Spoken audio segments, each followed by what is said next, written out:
From Second Temple Judaism to Rabbinical Judaism. Social context. The Second Temple period of Judaism runs from 539 BCE to 70 of the Common Era. During this time, ancient Palestine lies in a middle ground between empires who vie for control of the region.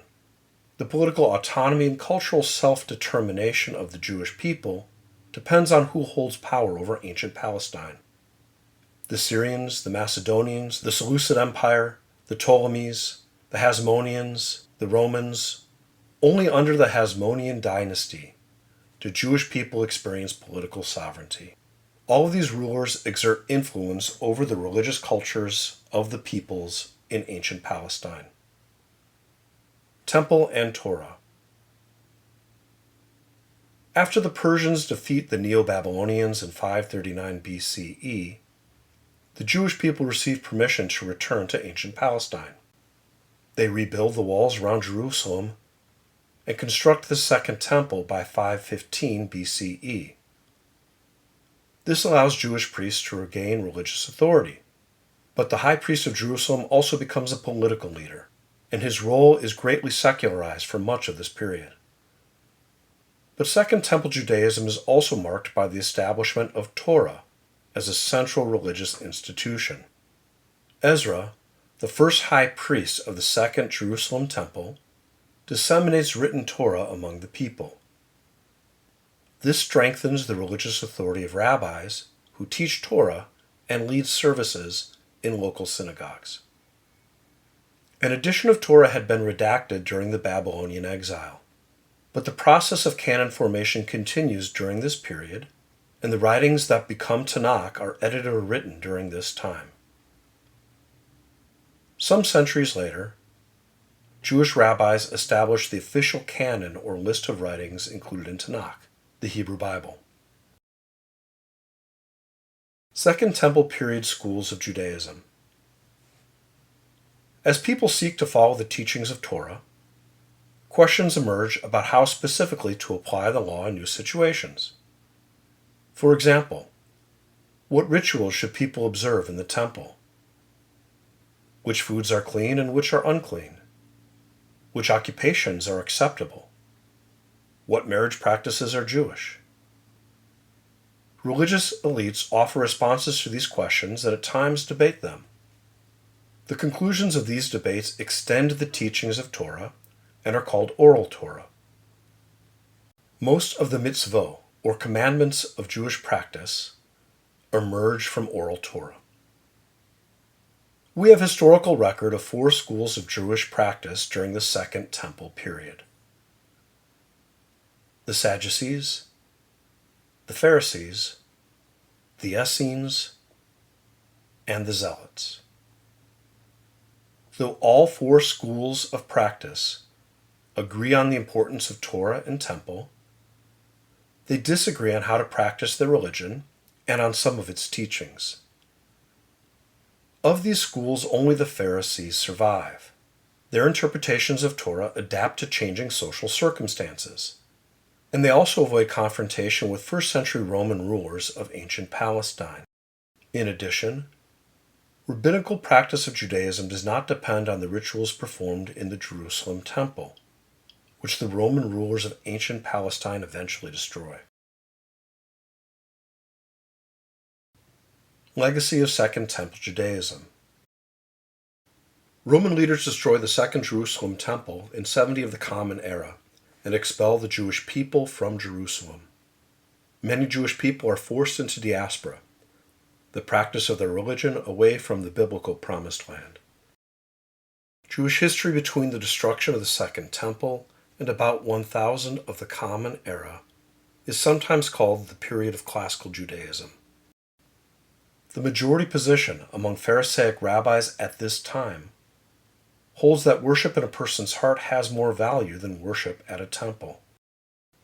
Most Jewish people today do not see restoration of the Jerusalem temple as a priority. There are, however, minority views on this topic. Many of today's Jewish holy days are already observed or emerged during the Second Temple period.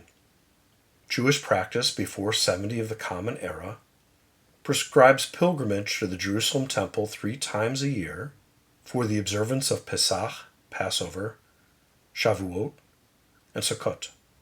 The rabbis adapt Jewish practice for life in the diaspora.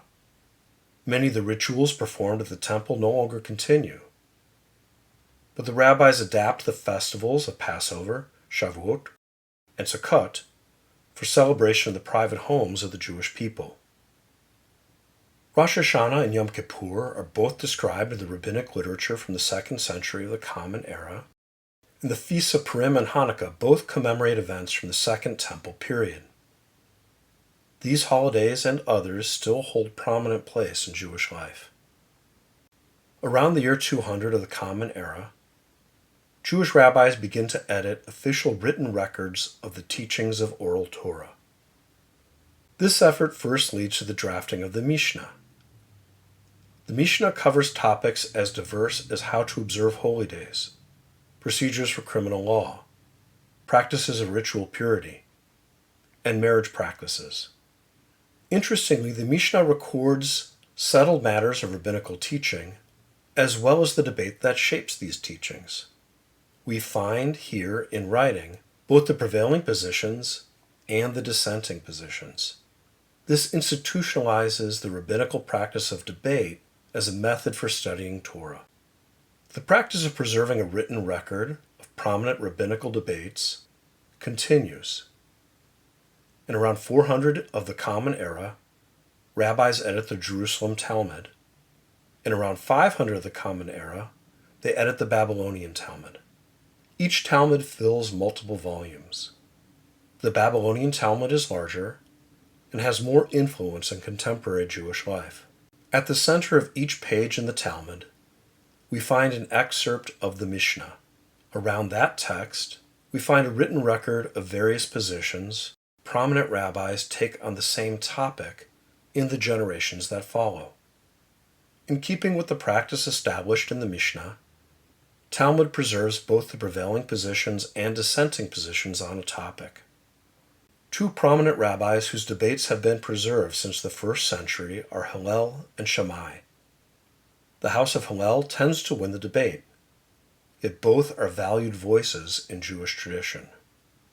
During the Second Temple period and the Classical period of Judaism, several of the enduring institutions of Jewish practice emerge, including Tanakh, the office of rabbis as religious teachers, exemplars, and leaders of prayer, Talmud, and debate as a method for engaging with and studying Torah, Jewish prayer, most of the religious holidays of the Jewish liturgical year, and practices that bring Torah's teachings into Jewish homes and daily life. In summary, the Second Temple period of Judaism falls between the end of the Babylonian exile, 539 BCE, and the destruction of Jerusalem and the Temple by Roman leaders in 70 of the Common Era. This period is marked by competition for political control of ancient Palestine. Of the 4 Jewish schools during the Second Temple period, only the Pharisaic school survives. Classical Judaism refers to the practice of Jewish religion between 70 of the Common Era and 1000 of the Common Era. Many of the institutions of contemporary Jewish practice have their roots in the Second Temple and Classical periods. These include the Tanakh, rabbis, Talmud, Jewish prayer, many Jewish holidays, and the practice of weaving Jewish observance into the fabric of daily life.